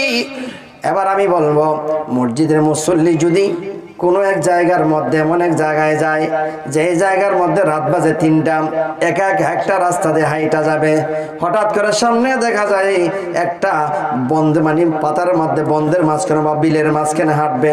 এমন সময় সেখানে যাইয়া দেখে একটা লাইট জ্বলতেছে, কোনো কারেন্টের ব্যবস্থা নাই, ব্যাটারি নাই, এমনি লাইটটা জ্বলতেছে। তখন সে বুঝবে এটা তো সাধারণ লাইট না, এটা কোনো জিনের লাইট। তখন এই লোকটা খুশি হবে না ভয় পাবে? উল্টা দিকে দৌড় দিবনি? দিব কি দিবে না? বোঝা গেল মানুষ ভীতু প্রকৃতি, দুর্বলভাবে বানানো হয়েছে। মসজিদের ভিতরে নামাজ আদায় শুরু হয়েছে, এমন সময় আল্লাহু আকবার বলে নামাজ পড়তেছে, হঠাৎ করে দেখা যায় সামনে একটা বাঘ আইসা তার আক্রমণ করছে। বাঘটা যদি আক্রমণ করে এবার মুসল্লি নামাজ থইব নাকি উঠতে দৌড় দিব? দৌড় দিবি কি দিবে না? দৌড় দিব। তার ভয় আছে না নাই? আল্লাহ বলছে মুসল্লিদের কোনো ভয় নাই, ইল্লাল মুসল্লিন, মুসল্লিদের কোনো ভয় নাই। তাহলে মুসল্লি তো সালা নামাজে দাঁড়াইছে, সে উঠটা দৌড় দিল, তা আল্লাহ কি মিথ্যা কথা বলে? মিথ্যা কথা বলে? আল্লাহ মিথ্যা কথা বলে না। আর মুসল্লি এমন এক মুসল্লি যে ভয়ও পায় না। তাহলে আল্লাহ যে বলেন মুসল্লির কথা, মসজিদের মুসল্লি তো ভয় পায়। এবার মসজিদে যে মুসল্লি, ইমাম সাহেব মনে করেন তার 1 লক্ষ টাকা হারাই গেছে, ইমাম সাহেব খুশি হবে না বেজার হবে? কাঁদতেও পারে, গরিব মানুষ। তাহলে বোঝা গেল ইমাম সাহেবের টাকা হারাই গেলে সে হাই হতাশ করবে। বন্ধুরে আমার, তাহলে সে যে মুসল্লি, 1 নাম্বার মুসল্লি, এই 1 নাম্বার মুসল্লির মধ্যে তো পড়লো না। মুসল্লিদের তাহলে কোনো ভয় নাই। নিশ্চয়ই মুসল্লির অন্য কোনো একটা রূপ আছে, নিশ্চয়ই মুসল্লির আরেকটা নাম আছে। আল্লাহ পাক কোরআন শরীফের ভিতরে সেই মুসল্লির কথা বলতেছেন। শুনেন মুসল্লি কেমন হবে, আসলে মুসল্লিটা কেমন হবে।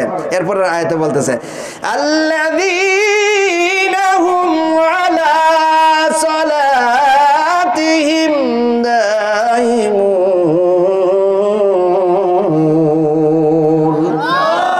যারা তাদের নামাজ 1 ওয়াক্ত না, 2 ওয়াক্ত না, 3 ওয়াক্ত না, 4 ওয়াক্ত না, 5 ওয়াক্ত না, 6 ওয়াক্ত না, 24 ঘন্টা তারা নামাজ আদায় করে। আল্লাহু আকবার।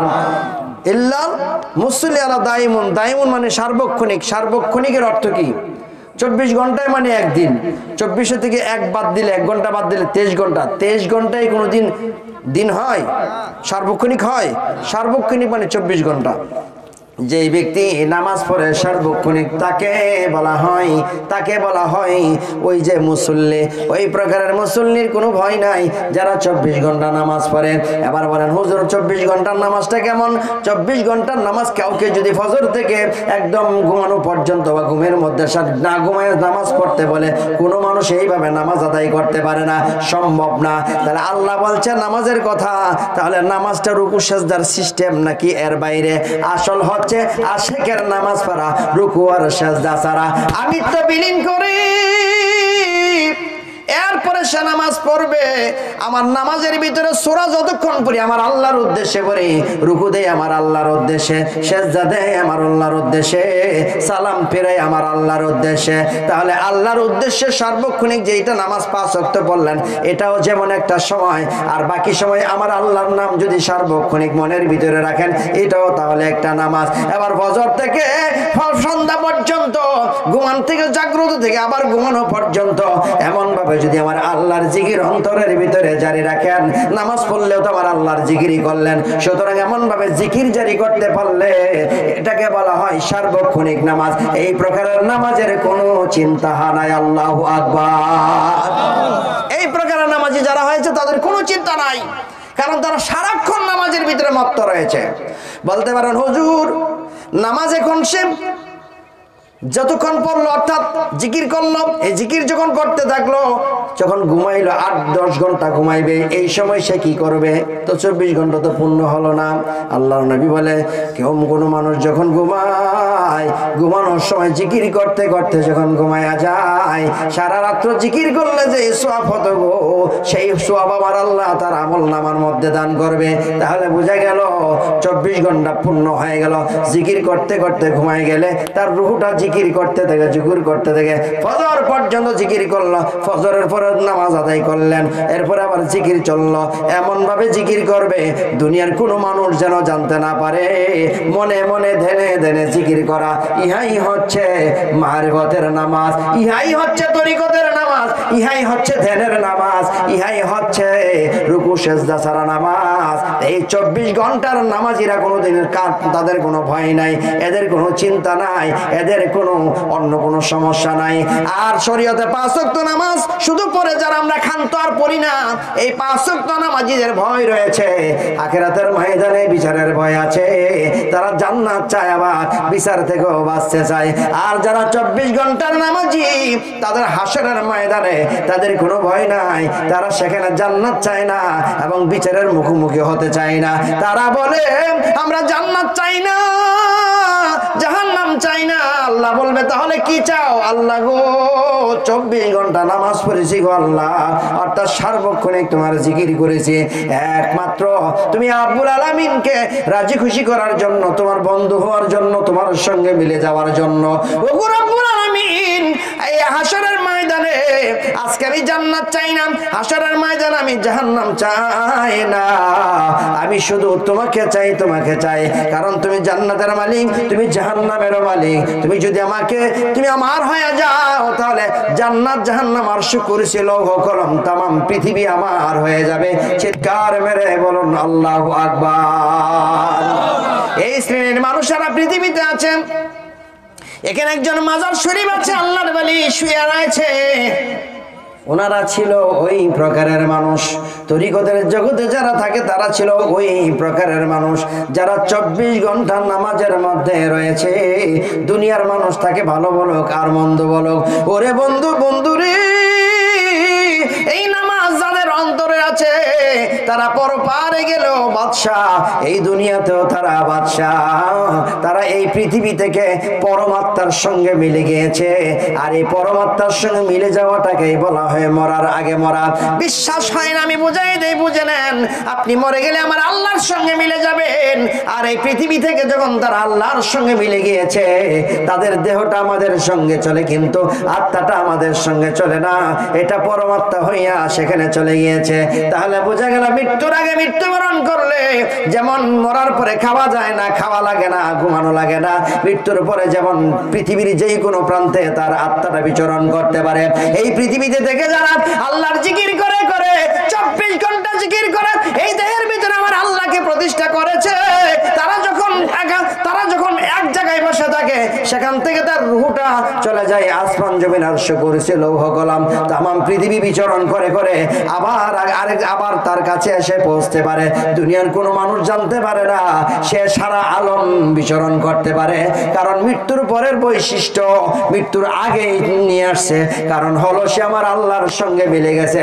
আল্লাহু আকবার। চিৎকার মেরে বলেন ইয়া রাসূলুল্লাহ। এরে বন্ধু, বন্ধুরে, এই জিনিসটা জানতে চাইলে অবশ্যই মুরাকাবা এবং মুশাহাদার দরকার।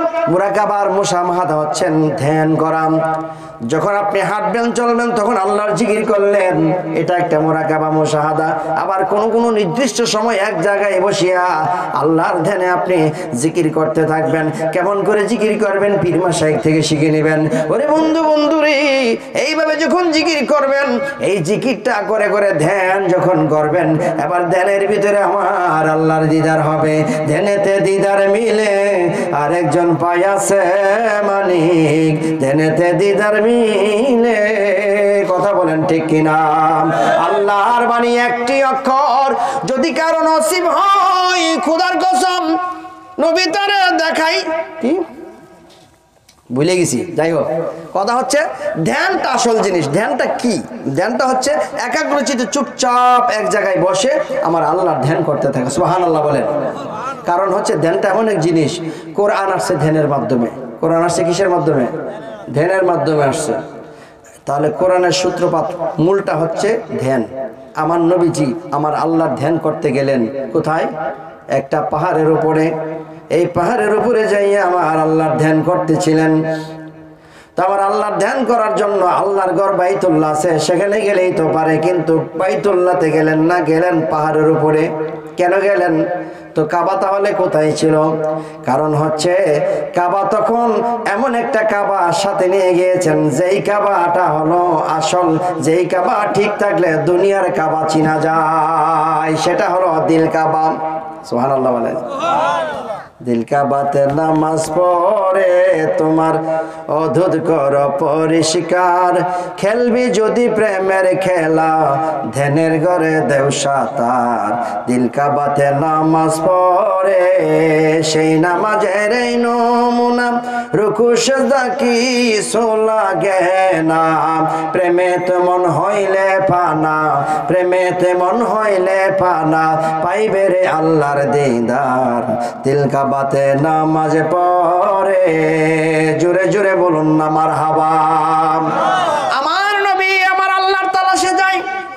এই পৃথিবীতে মক্কা রয়েছে, মক্কার ভিতরে গেলেই তো পারে, কিন্তু পাহাড়ের উপরে কেন গেলেন?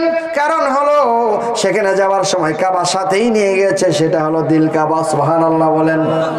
এই দিল কাবা লইয়া চক্ষু মুজিয়া তিনি সেখানে ধ্যান করতেছেন। ধ্যান করতে করতে হঠাৎ জিবরাইল আলাইহিস সালাম আল্লাহর নবীর কাছে এসে বললেন, নবী গো আপনি পড়ুন কোরআন, মানে পাঠ করুন। কোরআন শরীফের প্রথম আয়াত নাজিল হলো ওই পর্বতের মধ্যে, মক্কাতে নাজিল হয় নাই, আল্লাহর ঘরের ভিতরে নাজিল হয় নাই, সেটা হয়েছে হেরা পর্বতের মধ্যে। সেখানে আল্লাহর নবীর কাছে আয়াত নাজিল হলো ইকরা, মানে পাঠ করুন, পড়ুন। সুবহানাল্লাহ বলেন। আমার নবী বলেন, মা নবী কানে আমি পাঠক নই, আমি পাঠ করার জন্য আসি নাই, আমি একটা ধ্যানের মধ্যে আসছি। এবার বললেন ইকরা বিসমি রাব্বিকাল্লাযী খলাক, পড়ুন আপনার প্রভুর নামে যিনি আপনাকে সৃষ্টি করেছেন। বলতে দেরি হয়েছে, আমার নবী এক আয়াত নয়, দুই আয়াত নয়, একসঙ্গে 5 আয়াত শোনায় দিলেন। জিবরাইল আমিন নবীজিকে আলিঙ্গন করলেন, একটা চাপ দিলেন। 30 পারা কোরআন আমার নবীর সিনার মধ্যে। আওয়াজ করে বলুন আল্লাহু আকবার। তো জিবরাইল কেন চাপ দেওয়া লাগবে রে বন্ধু? এটা আমার আল্লাহর হুকুম, চাপটা দিলেই সব অন্তরে চলে যাবে। এই যে চাপের মাধ্যমে চলে গেল, এটাকে বলা হয় আত্মা থেকে আত্মার মধ্যে, সিনা থেকে সিনার মাধ্যমে চলে যাওয়া। এই সিনার বিদ্যা প্রথম শুরু হয়েছে হেরা পর্বতের মধ্যে, এরপরে সেটা কোরআনে রূপান্তর হয়ে কাগজে কলমে লিপিবদ্ধ হইয়া 30 পারা হয়েছে। এই 30 পারা আপনি আমি পড়ি, এরপরে পড়তে পড়তে এবার দেখেন এই ছোট একটা বাংলাদেশের ভিতরে মুসলমানদের মধ্যে কত দল উপদল, এই কোরআন পড়ার পরেও এত দল উপদল, কিন্তু মূলে যদি যায় কোনো দল থাকে না। সেইটা হলো ধ্যানের ঘরের মধ্যে। ধ্যানের ঘরের মধ্যে যেমন বৈশা আল্লাহর নবী কোরআন আনছে, এমন ভাবে কেউ যদি ধ্যানের ভিতরে যাইতে পারে, তার মধ্যে মানুষকে মানুষ মনে হবে, হিন্দু বুদ্ধ খ্রিস্টান সবাইকে তার নলেজের মধ্যে মানুষ মনে হবে। আর যখন এই কোরআন পড়িয়া বেশি জ্ঞান লাভ করে, যত বেশি যে যত জ্ঞান লাভ করে, তার ভিতরে তত বেশি অহংকার। অহংকারের ছুটে একজনের কাছে আরেকজন বসতে পারে না, একজনের হাত আরেকজনের হাতের সাথে লাগতে পারে না, একজন উঁচাই একজন নেচা, একজন ছোট একজন বড়, বড় ছোটর ব্যবধান হচ্ছে। কারণ হচ্ছে এই এলেমের ভিতরে ভিতরে মানুষের মধ্যে আবার শয়তানও প্রবেশ করার সুযোগ পাচ্ছে। আর একাগ্র চিত্তে ধ্যান করলে স্বয়ং আল্লাহ আসমান থেকে ওহী নাজিল করে দিল, কোরআন হয়ে গেল। তাহলে বোঝা গেল এই কোরআনের উৎপত্তি ধ্যানের মাধ্যমে, মারিফতের মাধ্যমে। চিৎকার মেরে বলুন আল্লাহু আকবার। এই সিনার বিদ্যার মাধ্যমে শুরু হয়েছে কোরআনের উৎপত্তি। এই সিনার বিদ্যা তাহলে এই পৃথিবীতে এখন কোথায় আছে? এই সিনার বিদ্যা একমাত্র পীর ও মুর্শিদের মধ্যে আছে। বলতে পারেন হুজুর কেমন করে? এই পৃথিবীতে যারা আল্লাহর ওলি ছিল, তার মধ্যে একজনের নাম ছিল হযরতে জালালউদ্দিন রুমি রাহমাতুল্লাহ আলাইহি। কথা বলেন ঠিক কি না? এই জালালউদ্দিন রুমি এত বড় একজন আলেমে দ্বীন ছিলেন। তিনি উট বুঝাই কিতাবের মধ্যে বসে বসে বাহাস করতে যাইতেন। জালালউদ্দিন রুমি এরপরে সর্বশেষ একজন পাগলের কাছে গেলেন বাহাস করার জন্য। পাগল তখন ওনার সমস্ত কিতাব পানিতে ফেলে দিল। তখন বললেন, আমার সমস্ত জীবনের সমস্ত সম্পদ পানির মধ্যে ফেলে দিলে কেমন করে? হাত দিলেন অক্ষত অবস্থায়। পাগলে যখন সমস্ত কিতাব সামনে এনে দিল, বলল, হুজুর এটা কোন বিদ্যার বলে আপনি নিয়ে আসলেন? এইখান থেকে অক্ষত অবস্থায় নিয়ে আসলেন। এই পানিও আপনার কথা শুনে, কিতাবও আপনার কথা শুনে, কাগজও আপনার কথা শুনে। হুজুর গো, ও হুজুর আপনার এই কাগজ সব কিছু আপনার কথা শুনে। সুতরাং এই যে আপনি এই ক্ষমতাটা দেখাইলেন, এটা কিসের বলে দেখাইলেন? আপনি কি কোরআনের বলে দেখাইলেন? আপনি কি নবীর হাদিসের বলে দেখাইলেন? আপনি কি নামাজের বলে দেখাইলেন? আপনি কি রোজার বলে দেখাইলেন? আপনি কি হজের বলে দেখাইলেন? আপনি কি মুসলমানিত্বের বলে দেখাইলেন? আপনার মাথার মধ্যে তো টুপি নাই, আপনার মাথার মধ্যে, আপনার মুখের মধ্যে দাড়ি নাই, আপনাকে কেউ নামাজও পড়তে দেখে না, আপনি জীবনে মাদ্রাসার বারিন্দা তো যায় নাই, আপনি একটা পাগল মানুষ, পাগল হালতে বসে দেখেন। এই পাগল হইয়া আপনি কেমন করেন এত মহাশক্তি দেখাইলেন? ও হুজুর, আমি উট বুঝা কিতাবের মালিক হয়েছি, এত জ্ঞানের মালিক হয়েছি, আমি আমার আল্লাহর সন্ধান পাই না, আমি আমার আল্লাহকে দেখতে পাই না, আমার মধ্যে এমন ক্ষমতা আসে না, আমি কেমন করে এই ক্ষমতার অধিকারী হতে চাই? তখন বললেন, তোমার কোরআন হাদিস আজমাকে যা পড়েছ, মনুষ্যত্ব লাভ করেছ, এই জন্য মহামূল্যবান হয়েছ, ঠিক আছে। এর চেয়ে যদি আরো বেশি মূল্যবান হতে চাও, অসাধনকে সাধন করতে চাও, তাহলে আমার একটা বিদ্যালয় আছে, যেই বিদ্যালয়ের মধ্যে ভর্তি হবা, যেই বিদ্যালয়ের মধ্যে কোনো কাগজ নাই, কলম নাই, টেবিল নাই, চেয়ার নাই, এখানে বসার কোনো ব্যবস্থা নাই, এখানে বিদ্যা দেওয়া হবে জাগতিক সমস্ত লিখিত বিদ্যার থেকে শ্রেষ্ঠ বিদ্যা দেওয়া হবে, তবে সিনা থেকে সিনার মাধ্যমে দেওয়া হবে, যেটা হেরা পর্বতের মধ্যে সিনা থেকে সিনার বিদ্যা দেওয়ার ফলশ্রুতিতে কোরআন হয়েছে। এই জন্য সেই বিদ্যা আমি তোমাকে এখানে দেব। এই বিদ্যা পাওয়ার পরে তুমি আমি কি দেখাইলাম এর চেয়ে বড় হয়ে যাবে। এরপরে ওই জালালউদ্দিন রুমি রহমাতুল্লাহ আলাইহি ওনার কাছে বায়াত গ্রহণ করলেন। বায়াত গ্রহণ করলেন জগৎ বিখ্যাত আলেম দ্বীন এমন ব্যক্তির কাছে বায়াত গ্রহণ করলেন, যে ব্যক্তি কোনো মুফতি ছিলেন না, যে ব্যক্তি মুফাসসির ছিলেন না, যিনি মুহাদ্দিস ছিলেন না, যিনি কোনো আলেমই ছিল না, যার মাথায় টুপিও ছিল না, দাড়িও ছিল না, পাঞ্জাবিও ছিল না। তাকে জিজ্ঞাসা করা হয়েছিল একদিন এই জালালউদ্দিন রুমির পীর সাহেব হযরতে মুসলিমি হযরত শামসুদ তিবরিজি রাহমাতুল্লাহ আলাইহি, হযরত শামসুদ তিবরিজিকে জিজ্ঞাসা করা হয়েছিল, হুজুর আপনি তো আলেম না, মুফতিও না, মুফাসসির না, মুহাদ্দিস না, আপনি তো নামাজও পড়েন না, পাগল মানুষ, বলেন হুজুর আপনি তাহলে কে? আমি হিন্দুর ভিতরে নাই, আমি মুসলমানের ভিতরে নাই, আমি পানিও তো নাই, আমি জলেও নাই, আমি আগুনেও নাই, আমি মাটির ভিতরে নাই, আমি কোন জায়গার ভিতরে নাই, আমি একটা শূন্য। চিৎকার মেরে বলেন আল্লাহু আকবার। তাহলে বোঝা গেল এত বড় আলেমে দ্বীন সর্বশেষ মহান আল্লাহ পাকের সাধন করার জন্য আরেকবার একটা বিশ্ববিদ্যালয়ে ভর্তি হয়েছে। সেই বিশ্ববিদ্যালয়ের কাগজ নাই, কলম নাই, কিচ্ছু নাই, সিনা থেকে সিনার বিদ্যা দেওয়া হয়েছে। সেই সিনার বিদ্যাটা আসে কেমন করে? প্রেম নিয়ে ধ্যান করে জিকির করলে। সেই জিকিরের অনেকগুলি সিস্টেম ওলি আব্দুল গাউস কুতুবদের মধ্যে রয়েছে, যেই জিনিসটা যুগ যুগ ধরে আসছে। আর এইটাকে বলা হয় বেলায়েতি পাওয়ার। আর এই বেলায়েতের সম্রাট হচ্ছেন হযরতে মাওলা আলী কাররামাল্লাহু ওয়াজহাহুল করিম। ওনার থেকে সেই বেলায়েত আসছে। বলে কেমন করে হুজুর? আল্লাহর নবীজি যেদিন ওই হিজরত করতে যাচ্ছিলেন, যাওয়ার সময় হযরতে আলী রাদিয়াল্লাহু তাআলা আনহুকে ওই যে মক্কার ঘরে, মক্কার আশেপাশে ঘরের ভিতরে রাখছিলেন, আর বলছিলেন ইয়া রাসূলুল্লাহ আপনি যে চলে যাচ্ছেন, কাফেররা তো আমাকে হত্যা করে ফেলবে। তখন হযরত রাসূল বলছিলেন যে ইয়া আলী ইন্নাকা লান তামুতু হাত্তা ইহমাররাত লিহিয়াতিকাল বাইদা ও বিদ্দাম, তোমার দাড়িগুলি ভিজে ভিজে রক্ত রঞ্জিত যতদিন না হবে ততদিন তুমি শাহাদাত লাভ করবে না। চিল্লায়ে বলেন আল্লাহু আকবার। আর বললেন আমি মদিনায় চলে যাওয়ার পর তুমি আমার ঘরের ভিতরে শুয়ে থেকো, 3 দিনের ভিতরে সবার কাছে আমার কাছে যে জিনিসগুলি রাখছিল এই কাফেরেরা আলামিন মনে করিয়া, বিশ্বাসী মনে করে, এগুলি আমি চলে যাওয়ার পর তারা ভাববে যে আমি এগুলি সব নিয়ে চলে গেছি। তুমি এক কাজ করো, আমি চলে গেলে এইগুলি 3 দিনের মধ্যে বন্টন করে চলে আসো। তিনি বললেন আল্লাহর নবীজি যখন 3 দিনের কথা বললেন, অন্তত পক্ষে আমি 3 দিন আমি মারা যাব না। সুতরাং আল্লাহর নবীজির কথাই সত্য। 3 দিন পরে তিনি গেলেন। তাহলে দাড়ি রঞ্জিত হয়ে তিনি শাহাদাত বরণ করলেন কখন? ওই 61 হিজরির দিকে। আব্দুর রহমান মুনজিম নামক এক ব্যক্তি ইমাম হযরতে আলী রাদিয়াল্লাহু তাআলার মাথার মধ্যে আঘাত করেছে আর রক্তগুলি ভিজে ভিজে পড়েছেন, রাসূলের বাণী। তাহলে বোঝা গেল হযরত আলী রাদিয়াল্লাহু তাআলা আনহু মারিফাতের মূল। হযরত আলী রাদিয়াল্লাহু তাআলা আজকের এই দিনে পৃথিবীতে আসছে। আমি আজকে হযরত আলী রাদিয়াল্লাহু তাআলা আলোচনা করলাম, শরীয়তের আলোচনা করলাম, জান্নাত জাহান্নামের আলোচনা করলাম, তরিকতের আলোচনা করলাম, কোন রাস্তায় কেমন করে চলে আমার আত্মাকে পরিশুদ্ধ করবে সেটি জানতে পারলাম। কথা বলেন ঠিক কিনা?